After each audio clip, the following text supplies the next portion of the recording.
So I have my 1968 Chevy Camaro. Want to do a quick walk around on the car. This car was built by Jason Swaim of Budnick Wheels. Jason did most of the work and then had the paint work done by Setting Trends, I believe out of Fresno, California. I've had the car since February and just kind of want to walk around and point out some of the details of the car. The car is wrapped with a 3M wrap called Hot Rod Red.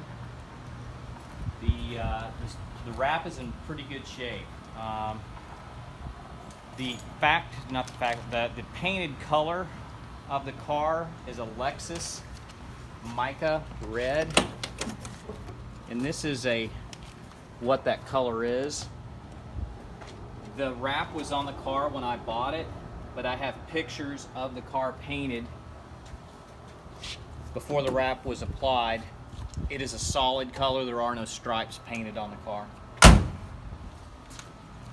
You'll see that from a body modification standpoint, the side marker lights have been eliminated. The drip rail has been shaved. All the chrome's been removed and powder coated gray. It has an integrated spoiler into the trunk lid. The exhaust cutouts here is all custom fabrication.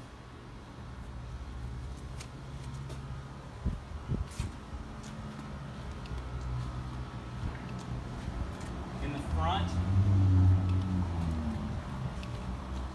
the lower valance was fabricated to look more like a '69 Camaro, with the blinker lights, direction lights moved lower, and a custom grille.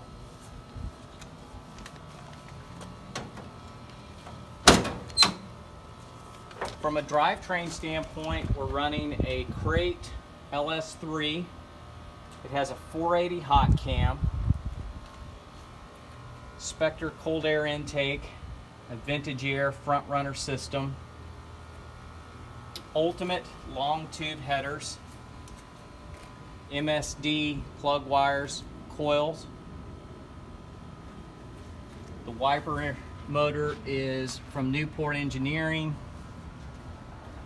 Bear master cylinder. The vintage AC works fantastic. The heat does not work.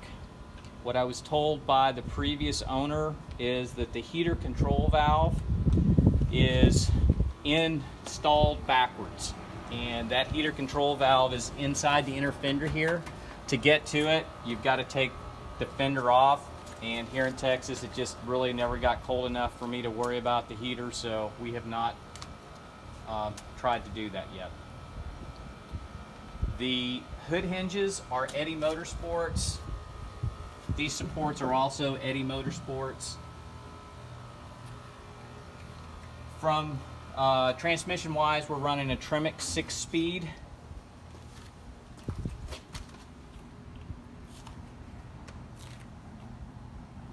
The water pump is an Edelbrock. You really can't see it, but there's an Edelbrock water pump behind this mess. The exhaust is all stainless steel, MagnaFlow crossover. The rear end is a Curry 9-inch with 373 gears. The gas tank is a Rick's Vaporworks stainless steel tank.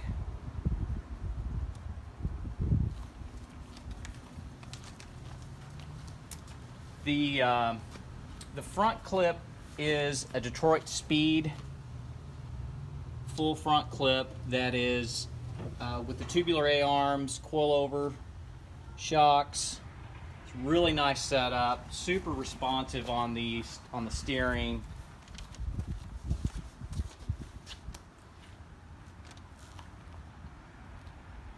The rear end is a Chassis Works G-Link rear suspension, and then we're also running Detroit Speed mini tubs in the rear to fit the massive Pirelli 12-inch wide tires. The rear tires are brand new.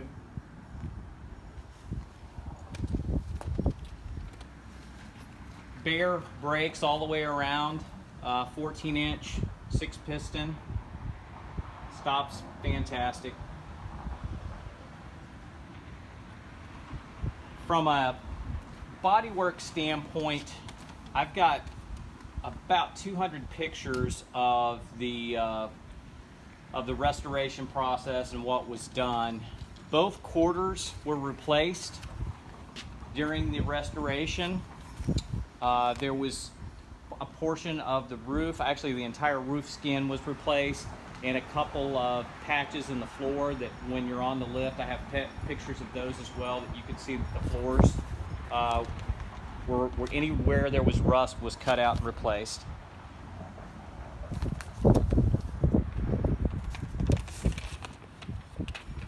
From an interior standpoint, it's running a TMI kit in the front and rear, as well as a headliner that is suede. Door panels are TMI. Dash pad TMI. The steering wheel is a Budnick chicane steering wheel. I installed the 3-point seat belts in both the front and the rear. We had to fabricate some special brackets to be able to get it to fit with these wider seats. The seats are very comfortable, but they're wider than factory, so we had to relocate where we had to bolt the bracketry in. The instruments are Dakota Digital, tilt steering, the Vintage Air. The head unit for the stereo is JVC. It is Bluetooth capable.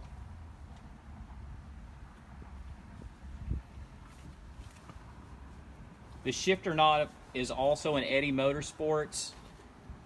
It's really set up nice from a height standpoint on being able to really row through the gears nicely. It's very comfortable driving.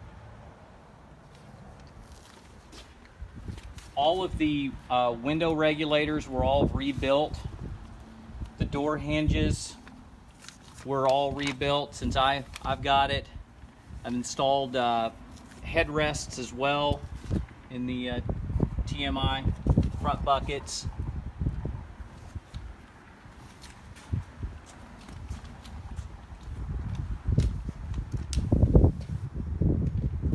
In the trunk, there's also the TMI upholstery kit. Behind this is the focal amps, a sub, as well as 4 other 6-inch speakers in the deck tray there. It's running an Odyssey battery that's been relocated here to the trunk. I have all the receipts from the build. Thousands of dollars, tens of thousands of dollars, along with manuals on the Dakota Digital, the shock tuning,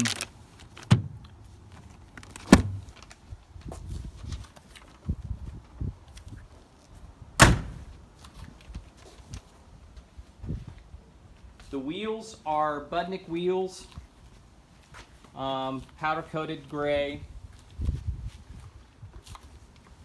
18-inch, 18 by 12 in the back, 18 by 9 in the front.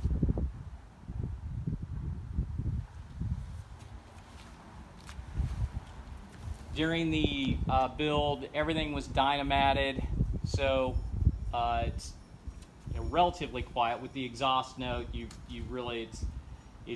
don't really care about it being quiet in there. It's more music than loud.